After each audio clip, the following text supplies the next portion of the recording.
नमस्कार सभी को। कैसे हैं आप सभी का स्वागत है।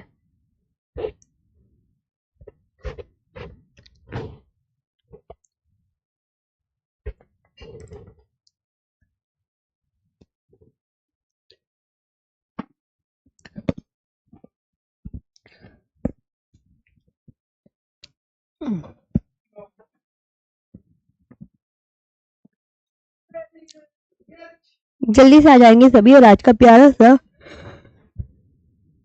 सेशन स्टार्ट करते हैं। तो हमें पढ़ना है, देखिए क्या पढ़ना है मुझे बताओ।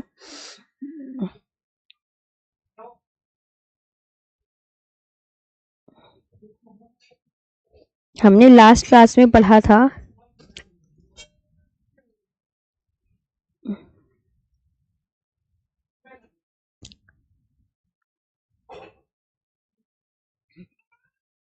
नमस्ते, good morning, good morning, good morning, good morning, good morning. Sindhu नदी तंत्र पढ़ना है हमें, ठीक है।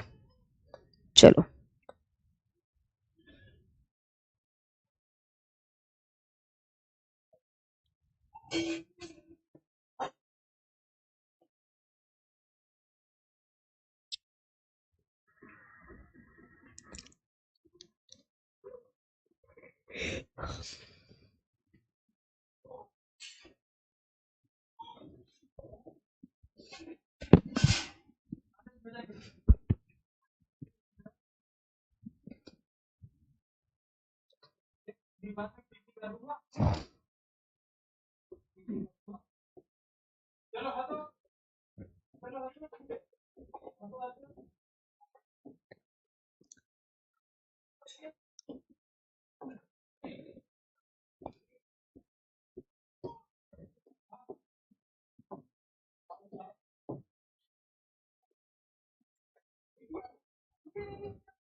सिंधु नदी तंत्र हम पढ़ने जा रहे हैं।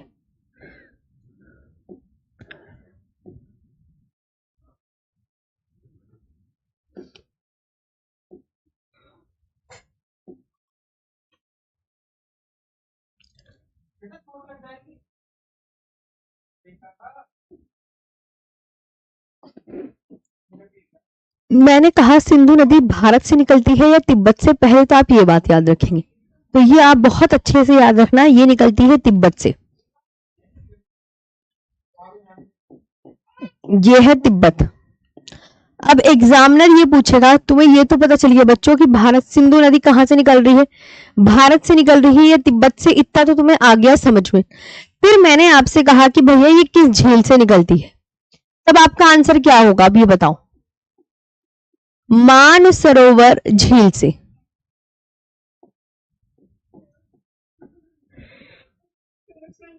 फिर मैंने कहा किस पर्वत श्रेणी से निकलती है, तो आप बोलोगे कैलाश पर्वत श्रेणी से।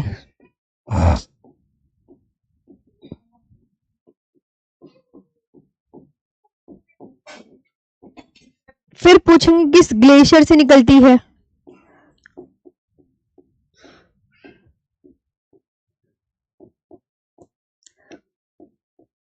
बोखरचू ग्लेशियर से। भारत में एंटर कहां से करती है,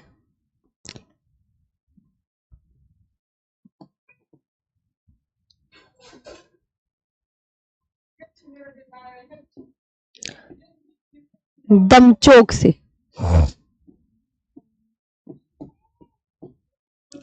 दमचोक से एंटर किया।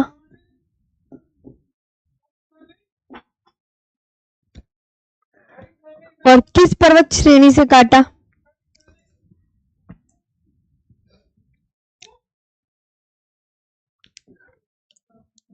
और ये जास्कर।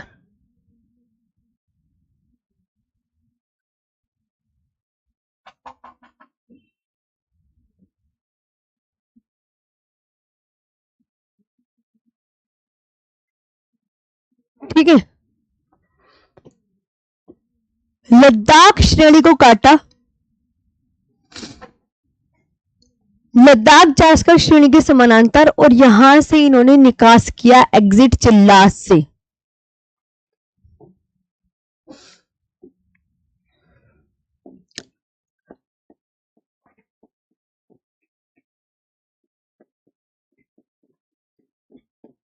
चिल्लास से एग्जिट किया। किन दो पर्वत श्रेणियों के बीच से बहती है, नाम याद करेंगे। ऊपर वाली का नाम है लद्दाख श्रेणी, नीचे का नाम है जास्कर श्रेणी।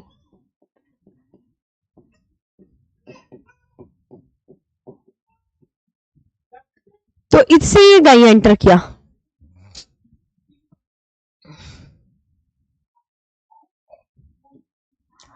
और ये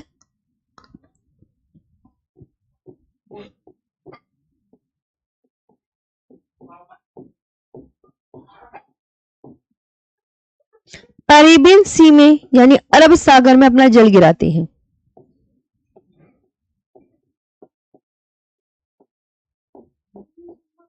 अरब सागर में अपना जल गिराते हैं।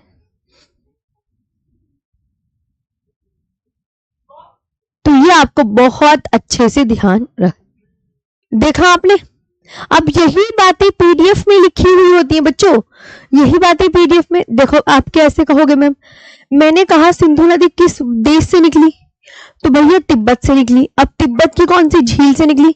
सिंधु नदी को तिब्बत में क्या कहा जाता है? सिंधु नदी को तिब्बत में कहा जा रहा है सिंगी खंबाब। यह है सिंधु नदी।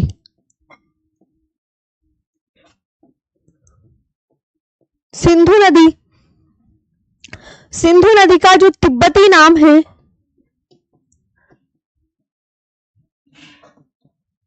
सिंधु नदी का जो तिब्बती नाम है वो है बच्चों सिंगी खंबाब।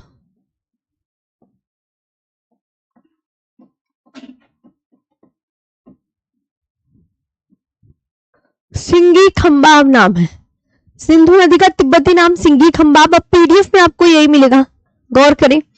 तो तिब्बत की कौन सी झील से, अगर वो एग्जामिनर है भैया तो ये पूछेगा कौन सी झील से निकल रही है, तो आप क्या बोलोगे? तिब्बत की मानसरोवर झील से।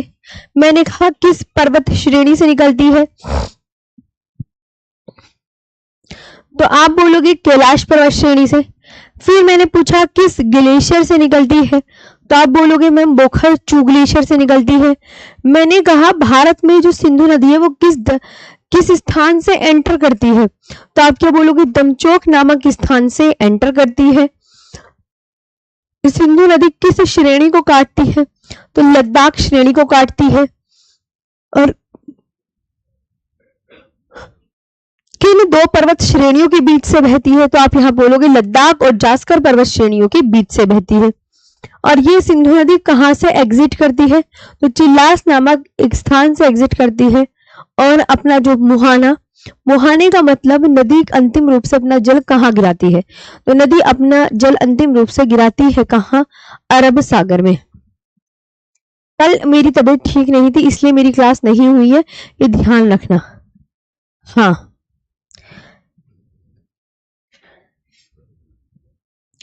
तो ये आपको बहुत अच्छे से याद रखना है। आगे बढ़ते हैं बच्चों।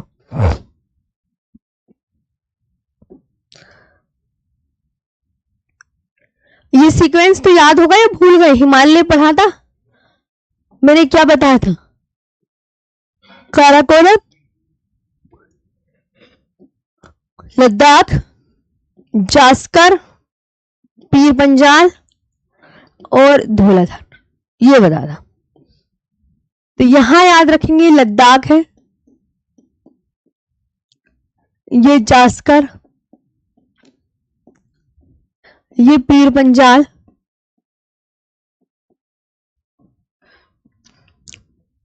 काराकोरम तो गायब ही हो गया। सबसे ऊपर काराकोरम है ना,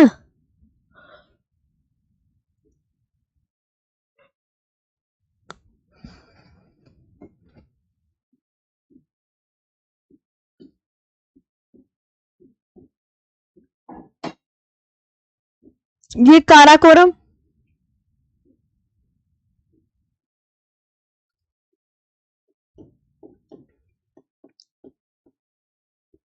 ये लद्दाख,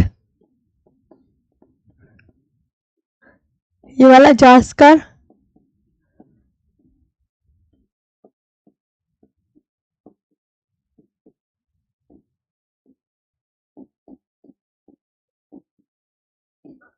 और ये धौलाधार। ये है सीक्वेंस KLZPD।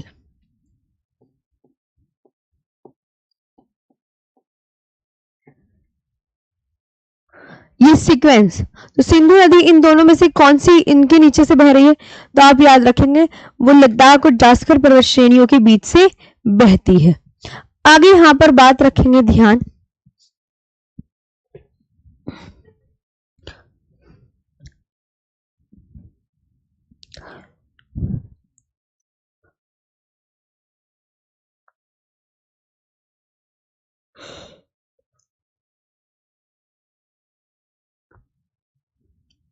सिंधु नदी का उद्गम। अब ये देखो, सिंधु नदी की अगर पूछे कहां से उद्गम हो रहा है भैया, कैलाश पर्वत श्रृंखला से। सिंधु नदी किस झील से निकलती है? तो आप क्या बोलोगे? मानसरोवर झील से। दोनों याद हो गए। वो एग्जामिनर है, वो कुछ भी पूछ सकता है कि सिंधु नदी का उद्गम जो है वो किस पर्वत श्रेणी से होता है। तो किस पर्वत श्रेणी से होता है? कैलाश पर्वत श्रेणी से। अगर मैंने कहा सिंधु नदी किस झील से निकलती है, तब आप क्या आंसर करेंगे? तो आप बोलोगे मैम मानसरोवर झील से निकलती है। सिंधु नदी किस ग्लेशियर से निकलती है, तब बताइए। तो आप क्या बोलोगे? बोखरचू ग्लेशियर से निकलती है। सिंधु नदी किस ग्लेशियर, अगर ग्लेशियर, ये सब इंपॉर्टेंट है कि भैया किस ग्लेशियर से निकल रही है? बोखरचू ग्लेशियर से। अब वही बातें जो मैंने मैप में दिखाई थी, मैं उसी मैप से कह रही हूं आपसे कि उसी मैप में जाके आप मुझे 10-15 लाइन लिख के बताइए। देखो, जो बच्चों मैंने आपको मैप में बताया है ना, मेरी बात ध्यान से सुनेंगे, जो मैंने मैप में बताई है ना ये सब बातें, यही पीडीएफ में है, कुछ नहीं है पीडीएफ में, सिर्फ ये मैप। अब इस मैप को देख के अगर आप इतने काबिल बन जाओ, इस मैप को देख के ही 10-15 लाइन लिख लो अपने अंदर, ऐसा जोश जगा के हम इसे देख के 10-15 लाइन लिख लेंगे, तो आपको पीडीएफ की कतई जरूरत नहीं पड़ेगी, आप मैप से अगर काम करना सीख जाते हो तो। ये मैं प्रॉमिस करती हूँ आपसे। तो आप किस ग्लेशियर से निकली? बोखरचू ग्लेशियर से, लिखा हुआ है मैप में। तिब्बत में सिंधु नदी को क्या कहा जाता है? लिखा हुआ है सिंगी खंभाब, शेर का मुख के नाम से जाना जाता है। सिंधु नदी किस दिशा में बहती है? उत्तर पश्चिम दिशा में। वेरी वेरी इंपॉर्टेंट, लंबाई इंपॉर्टेंट।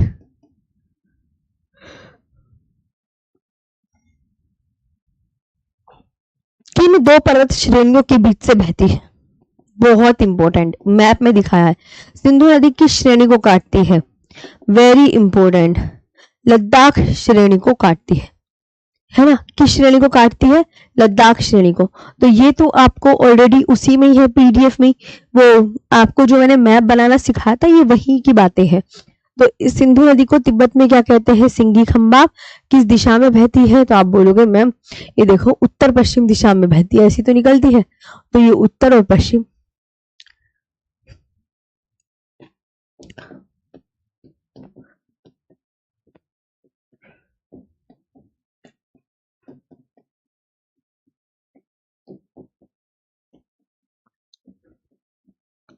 उत्तर पश्चिम दिशा में बहती है। लंबाई इतना। किस श्रेणी को काटती है? लद्दाख श्रेणी को काटती है। सिंधु की बाएं तट की सहायक नदियां हैं झेलम, चिनाब, रावी, व्यास, सतलुज, श्योक, जास्कर व द्रास है। और सिंधु की दाएं तट की सहायक नदियां खुर्रम, तोची, गोमल, विबोआ, सेंगर व गिलगित है। ये आपको बहुत अच्छे से याद रखना है।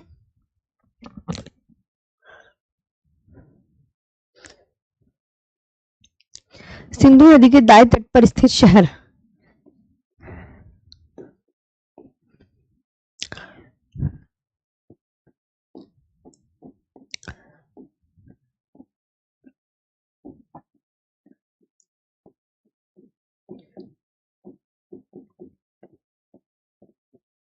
पर स्थित शहर लेह है। क्या है? लेह है।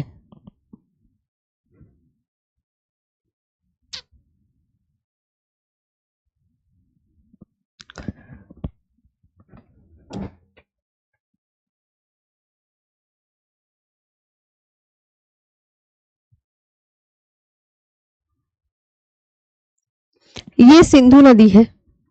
सिंधु नदी को इंग्लिश में इंडस बोलते हैं।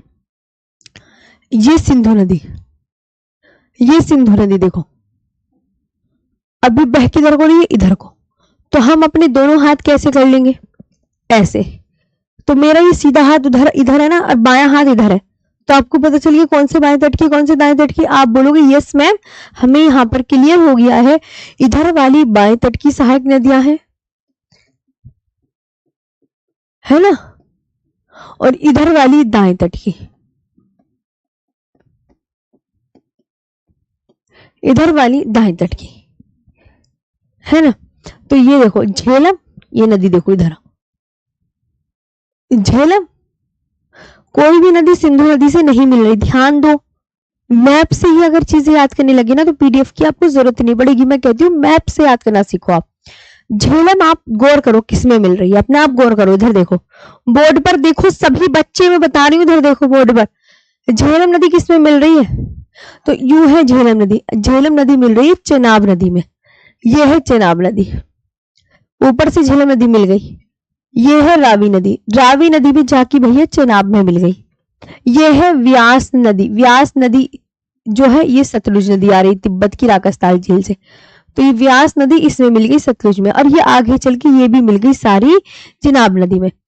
ये नदियां एक साथ इकट्ठा होती हैं, तो एक साथ इकट्ठा यहाँ हुई और आपस में ये सिंधु नदी से यहाँ मिली, पाकिस्तान के मिठानकोट नामक स्थान पर मिलती है। और सिंधु नदी अपना मुहाना कहाँ बनाती है, सिंधु नदी अपना मुहाना अरेबियन सी में बनाती है। अरेबियन सी में क्या बनाती है बच्चों, मुहाना। सिंधु नदी अपना मुहाना अरब सागर में बनाती है। बाएं तट की सहायक नदी आप तुम्हें याद हो गई है कौन कौन सी है, तो आप बोलोगे झेलम, चिनाब, रावी, व्यास, सतलुज। व्यास कितनी छोटू सी है देखो। सतलुज नदी भी आप देख सकते हैं कहां से निकल रही है, तिब्बत से लिखा हुआ है? यहाँ देखो विशाल मेरे प्यारे भाई, थोड़ा ज्यादा क्लास चल रही है ना तो इसलिए ऐसा लग हो जाता है थोड़ा थोड़ा। तिब्बत, तिब्बत जो है ये तुम क्लास ले लेके थक जाते हो ना, इधर आओ इधर आओ। ये तिब्बत की राकस्ताल झील से निकलती है बच्चों। सतलुज नदी भी कहां से निकल रही है, तिब्बत की राकस्ताल झील से निकल रही है। व्यास नदी देखो ये छोटू सी है, व्यास नदी देखो कितनी छोटू सी है, ये सतलुज नदी में मिल रही है। चलो नमस्ते। इसके बाद अभी दाएं तट की है, ये है सिंधु,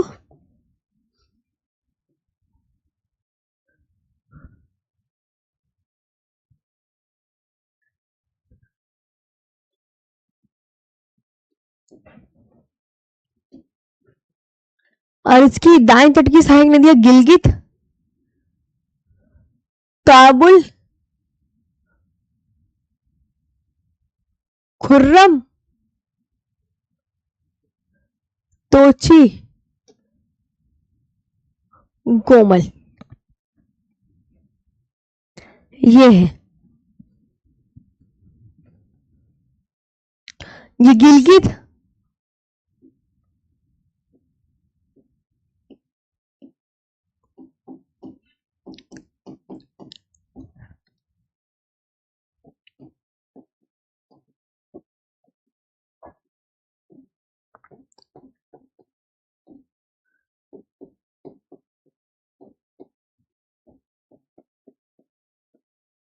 ये है, ये आपकी दाएं तट की सहायक नदियां हो गई।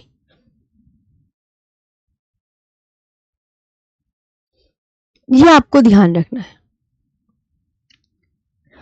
तो ये सारी है दाएं तट की, और बाएं तट की तुम्हें बता ही दिया था मैंने कौन सी है। ये क्योंकि देखो मेरा इधर वाला हाथ देखो कौन सा है, सीधा हाथ आया ना, तो इधर सारी दाएं तट की है। उल्टा हाथ यहाँ पे है तो ये वाली जो है इधर वाली बाएं तट की है। ये मैं तुम्हें ऑलरेडी आपको बता चुकी। तो सिंधु की दाएं तट की सहायक नदियां गिलगित, काबुल, तोची, खुर्रम, गोमल है ना। आगे बात करते हैं याद बच्चों।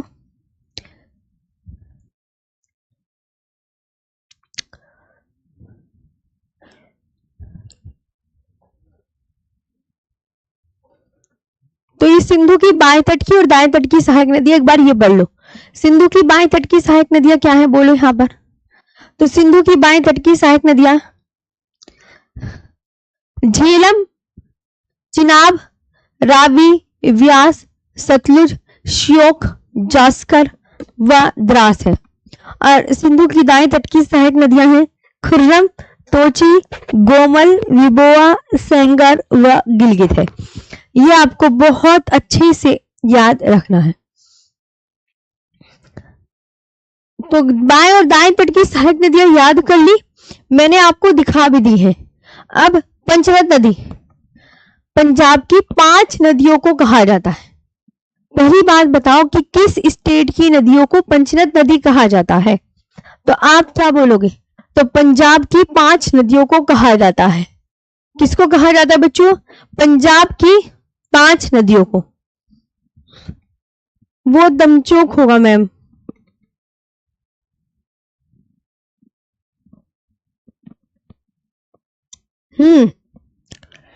हो गया यहां तक?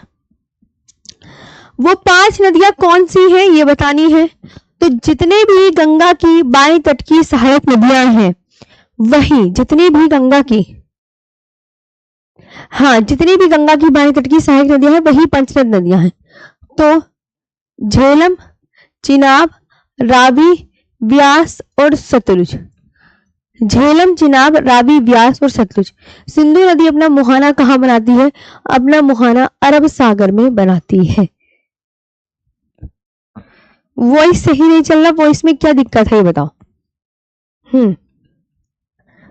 एक तो 11:13 की कमेंट तो शो हो रही है, नहीं क्या चलेगा।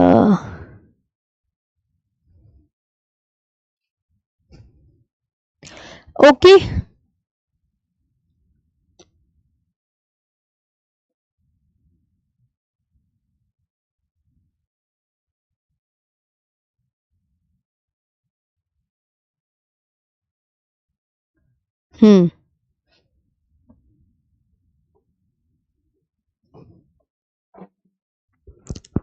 अब आगे यहां देखेंगे जी बच्चों, मुहाना क्या होता है? जहां नदी अंतिम रूप से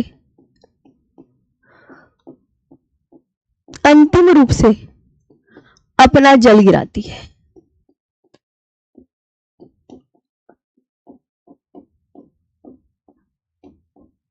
ये होता है मुहाना। आगे चलते हैं।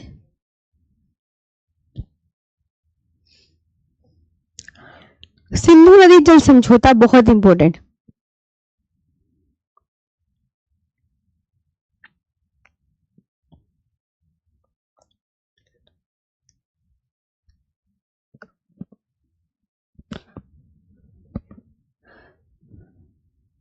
मैम आवाज तो बहुत बेकार आ रही है, ऐसे कैसे हो गया यार?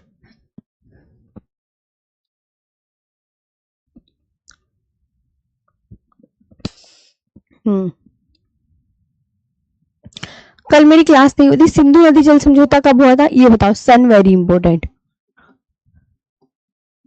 सिंधु नदी जल समझौता कब हुआ था? 1960 में। किसकी मध्यस्थता में हुआ था? ये बहुत इंपॉर्टेंट है कि वर्ल्ड बैंक की मध्यस्थता में हुआ। इसमें यह कहा गया कि 20% जो पानी है वो किसको दिया जाएगा?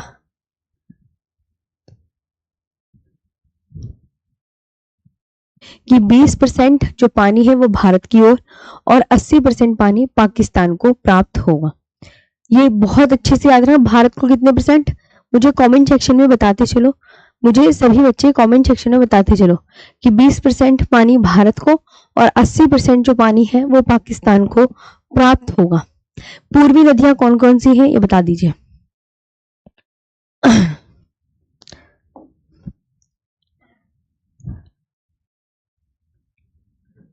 मतलब मीडिएटर, वर्ल्ड बैंक इसका मीडिएटर बना था, जैसे बिचौली टाइप के रहते हैं। पूर्वी नदियां रावी, व्यास और सतलुज भारत के हिस्से में आएंगी और पश्चिमी नदियां सिंधु, झेलम और चिनाब पाक के हिस्से में आएगी। पूर्वी नदियां कौन सी है? वेरी वेरी इंपॉर्टेंट, याद करना है। और पश्चिमी नदियां कौन सी है ये आपको बहुत अच्छे से याद रखना है कि पूर्वी नदियां कौन सी हैं और पश्चिमी नदियां कौन सी हैं। पूर्वी नदियां कौन सी है? रावी, ब्यास और सतलुज। पश्चिमी नदियां हैं सिंधु, झेलम और चिनाब। सिंधु, झेलम और चिनाब। तो सिंधु, झेलम जो शुरू की ऊपर की 3 नदियां हैं, जब हम पढ़ते हैं तो शुरू की ऊपर की 3 नदियां तो आएंगी पाकिस्तान के हिस्से में। लास्ट की जो 3 नदियां हैं वो आपको बहुत अच्छे से याद रखना है, वो भारत के हिस्से में आएंगी। तो 20% पानी भारत का, 80% पानी पाकिस्तान का। पूर्वी नदियां कौन सी है, पश्चिमी नदियां या कौन सी, ये आपको कंठस्थ करना है बहुत अच्छे से। इसके बाद पूर्वी नदियां, कोई मैं कहूँ पूर्वी नदियां कौन सी है तो तुम्हें यही नाम बताने होंगे, रावी, व्यास और सतलुज। मैं आपसे कहने लगी सिंधु, व्यास और सतलुज जो है वो पूर्वी नदियां हैं, तो आप बोलोगे मैम सिंधु नदी नहीं आएगा। मैंने ये बोला ना कि रावी, व्यास और सतलुज। सिंधु नदी जल संधि जो है 19 सितंबर 1960 को भारत और पाकिस्तान के बीच विश्व बैंक की मध्यस्थता में हस्ताक्षर किए गए हैं। अब भारत के प्रधानमंत्री जो थे पंडित जवाहरलाल नेहरू जी ने और पाकिस्तान के राष्ट्रपति अयूब खान जी ने हस्ताक्षर किए। जो साइन थे वो किन किन ने किए ये भी आप बहुत अच्छे से याद रखेंगे।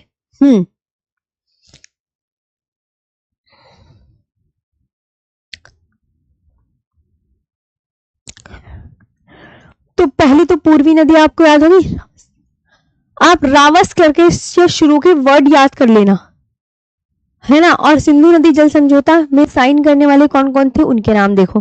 तो भारत के प्रधानमंत्री पंडित जवाहरलाल नेहरू जी थे और पाकिस्तान के राष्ट्रपति अयूब खान जी ने क्या किए थे, हस्ताक्षर किए थे।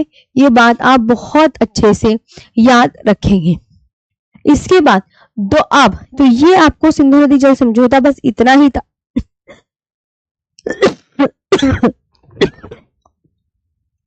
ये इतना ही था, ये खत्म हो गया है। सिंधु नदी जल समझौता 1960 में हुआ था, 19 सितंबर 1960। कितनी इजी लाइन है, कितनी इजी डेट है, 19 सितंबर 1960, 19 सितंबर 1960। और पूर्वी नदियां कौन थी, पश्चिमी नदियां कौन थी, कितने % पानी किसको जाएगा ये याद रखना है, और किस किसने हस्ताक्षर किए थे ये याद रखना है बस, और कुछ नहीं याद करना। इसके बाद आपको दोआब क्या होता है, दोआब, दो वेरी इंपॉर्टेंट ये याद रखना, दो नदियों के बीच का भाग। वो एग्जाम में पूछेगा कि भैया दोआब दो पर्वतों के बीच का भाग है, दो झीलों के बीच का भाग है, दो ग्लेशियर के बीच का भाग है, या दो नदियों के बीच का भाग है। तो आप बोलोगे मैम दो नदियों के बीच का भाग है। जैसे ये व्यास नदी है, ये सतलुज नदी,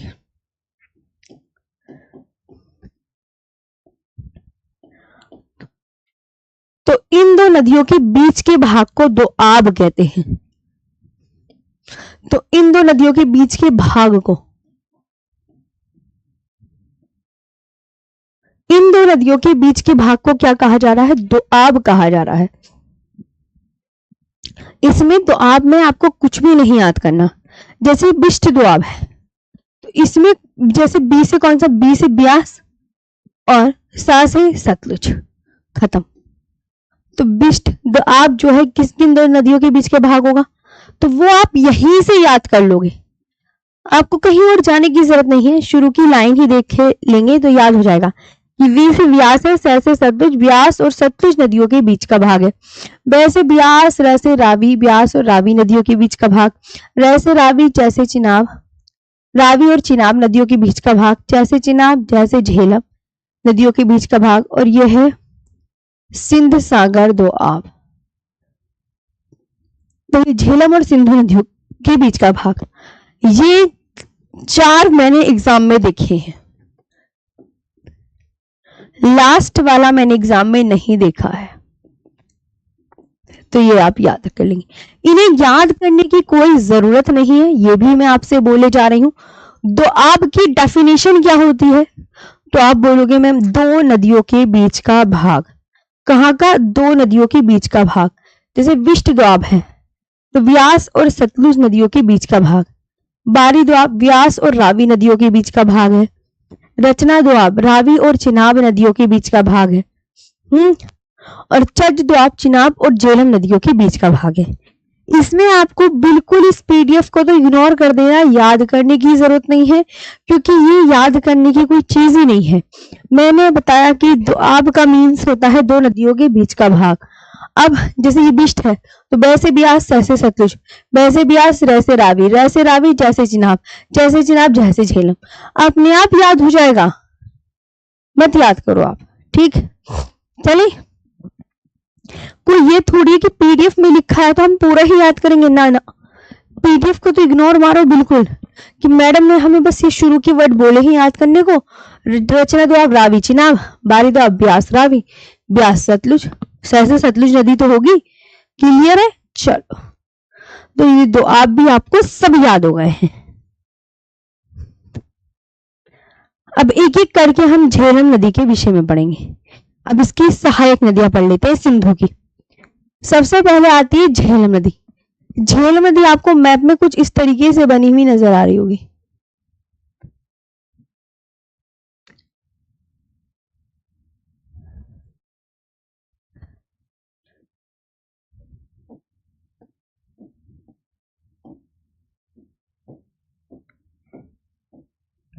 ये है झेलम नदी।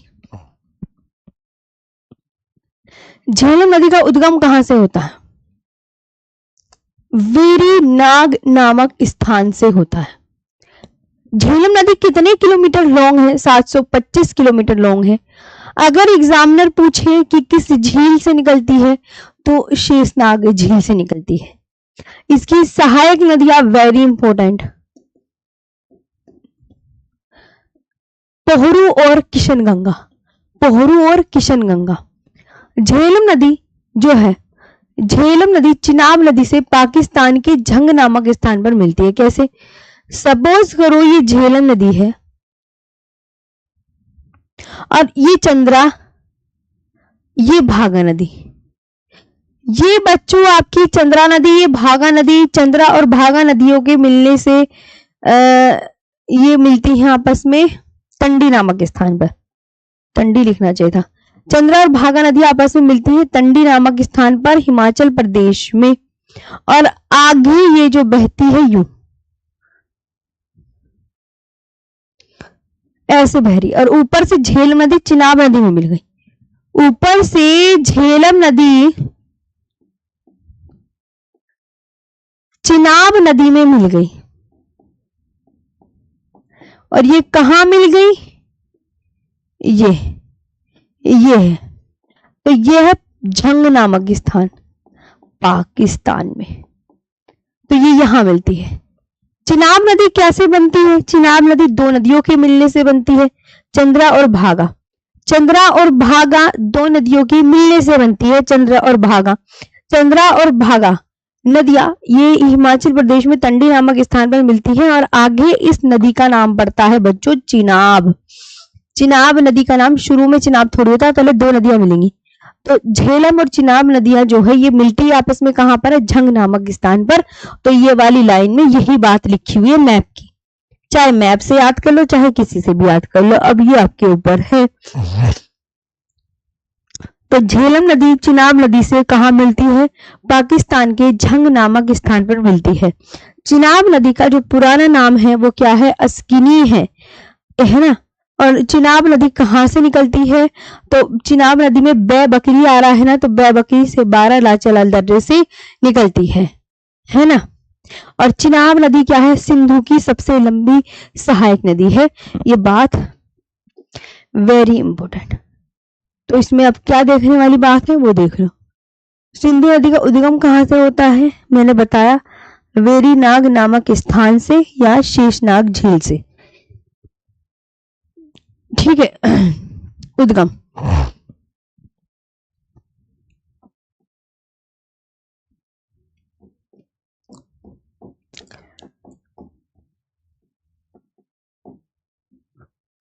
स्थान से शेषनाग झील से, ठीक है।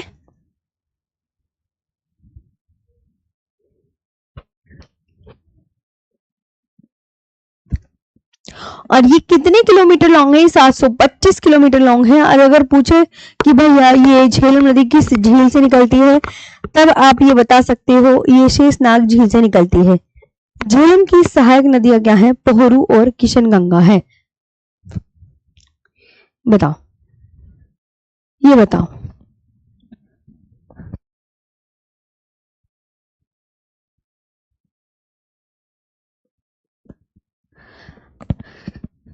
इसका उद्गम कहाँ से होता है? तो ये निकलती है बारालाचाला दर्रे से निकलती है। चिनाब नदी क्या है? सिंधु की सबसे लंबी सहायक नदी है।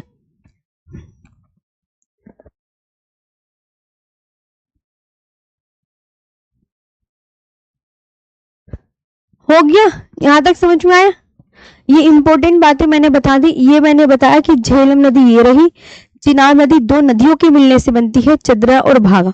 चंद्रा और भागा नदियां जो है तंडी नामक स्थान पर मिलती है, तो आगे ये चिनाब नाम से जानी जाती है। और ये झेलम चिनाब नदी यहाँ झंग नामक, पाकिस्तान के झंग नामक स्थान से मिल जाती है। संतोष, जब आपने दर्रे पढ़े थे तो मैंने आपको पढ़ाया था कि हिमाचल प्रदेश में एक दर्रा है जिसका नाम है बारालाचाला दर्रा। तो बारालाचाला दर्रे से निकलती है ये चिनाब नदी। झेलम की सहायक नदियां मत याद कीजिएगा, इतनी इंपॉर्टेंट नहीं है।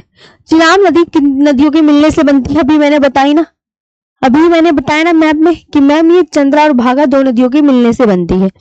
चंद्रा और भागा नदियां आपस में कहाँ मिलती है? हिमाचल प्रदेश के तंडी नामक स्थान पर। ये तंडी बड़ा इंपॉर्टेंट है कि दोनों नदियां आपस में कहाँ मिलती हैं। देखो, ये दोनों नदियां यहाँ पर गौर करें, ये चंद्रा और भागा नदियां, चंद्रा नदी भागा नदी दोनों नदी आपस में तंडी नामक स्थान पर मिलती है जो कि हिमाचल प्रदेश में है। ये आप ध्यान रखेंगे। हिमाचल प्रदेश में चिनाब नदी को क्या कहा जाता है? वेरी इंपॉर्टेंट कि मैम हिमाचल प्रदेश में तो इसे चंद्रभागा ही कहा जाएगा। चिनाब की सहायक नदियां कभी नहीं आती, मधुसूदन, म्यारनाला, कलनई, झेलम। याद करने की कर लेना, वरना कोई बात नहीं है। ठीक है, अब बताओ।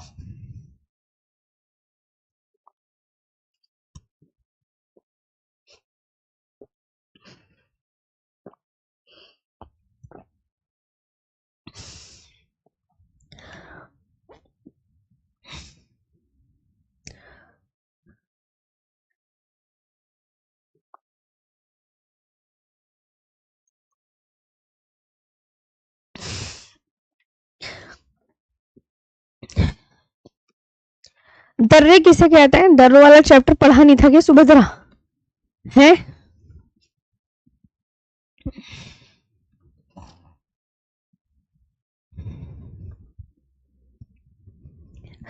इसके बाद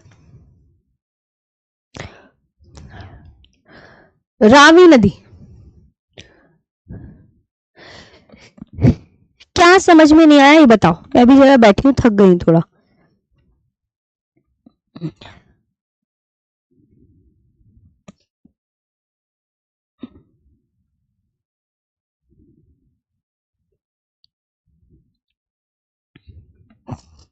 बताओ क्या समझ नहीं आया? मैम आवाज ठीक नहीं आ रही है। निम्मी यादव, मेरी प्यारी बहन, बिल्कुल भी कोर्स कंप्लीट नहीं होगा। 2 सर की क्लास और लेनी है अभी तुम्हें मेरे बाद। कैसे करोगे फिर?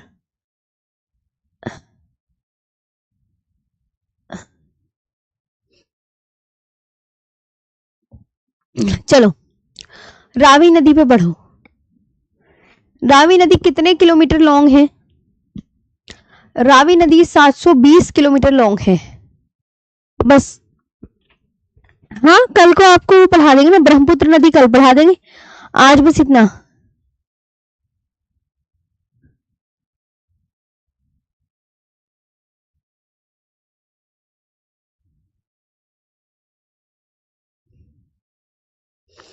यहाँ देखो रावी नदी कितने किलोमीटर लॉन्ग है? अभिषेक तिवारी, सिलेबस जल्दी कंप्लीट हो जाएगा, जनवरी के मिड में ही हो जाएगा अगर आप पढ़ोगे तो अच्छे से। हाँ, मैं भी चाह रही हूँ कि अच्छे से हो जाए आपका सिलेबस। वर्ल्ड तो ज्योग्राफी तो मैं पढ़ाने की नहीं, बस इंडियन पढ़ाऊंगी।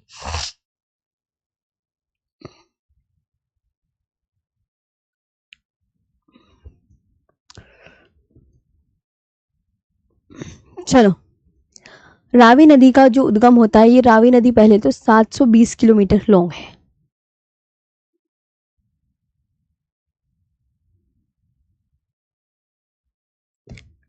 और ये कहाँ से ये निकलती है? हिमाचल प्रदेश के रोहतांग दर्रे से निकलती है। कहाँ से निकलती है बच्चों? हिमाचल प्रदेश के रोहतांग दर्रे से।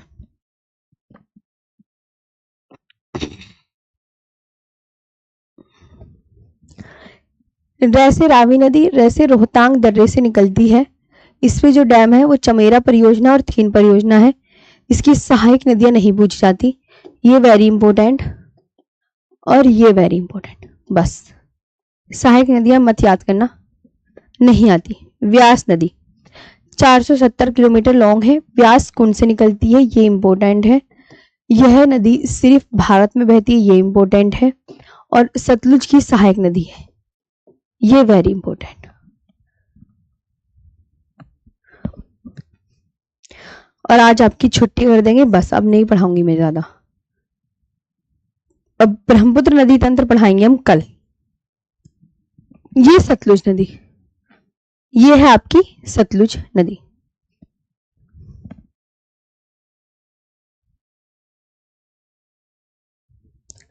सतलुज नदी देखो कहां से निकल रही है, ये भी तिब्बत की राकसताल झील से निकलती है, वेरी इंपॉर्टेंट। तिब्बत में सतलुज नदी को लोंगचेन खंबाब कहा जाता है। जब तिब्बत से निकल रही है तो इसका तिब्बती नाम भी तो होगा। जैसे सिंधु नदी तिब्बत से निकली तो उसका नाम सिंगी खंबाब है, ये निकली तो इसका नाम लोंगचेन खंबाब है। यह नदी शिपकीला दर्रे से भारत में प्रवेश करती है। ये भी वेरी इंपॉर्टेंट लाइन है, ये भी वेरी इंपॉर्टेंट है, ये भी वेरी इंपॉर्टेंट लाइन है। सतलुज और व्यास नदी के संगम पर हरिके बैराज है। जैसे मान लो यह है व्यास नदी और यहां से आ रही है सतलुज नदी, तो ये दोनों यहां पर मिली, ये व्यास और ये सतलुज। ये यहां पर व्यास और सतलुज नदी आपस में मिली पंजाब के हरिके नामक स्थान पर।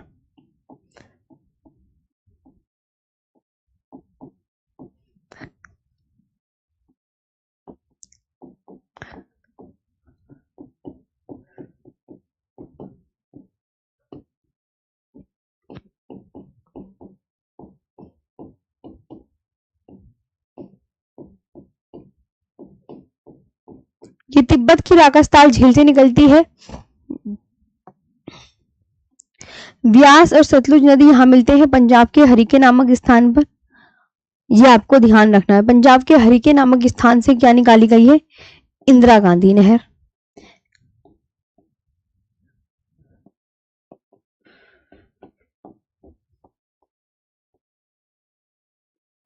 इंदिरा गांधी नहर जो कि भारत की सबसे लंबी नहर है।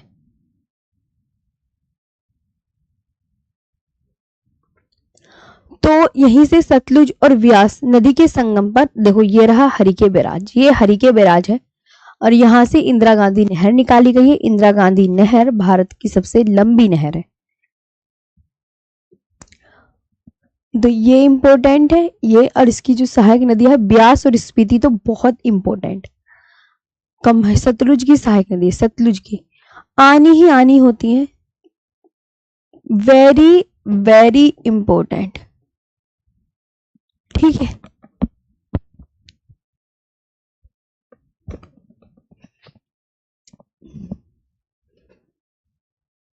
बस खत्म हो गया। तो ये अब आपकी आज का सेशन यहीं पे ऑफ करते हैं। अब कल पढ़ाएंगे हम ब्रह्मपुत्र नदी तंत्र। आज सिंधु ही काफी है।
चलो तो अब बचाओ, सेशन कैसा लगा? अच्छा लगा?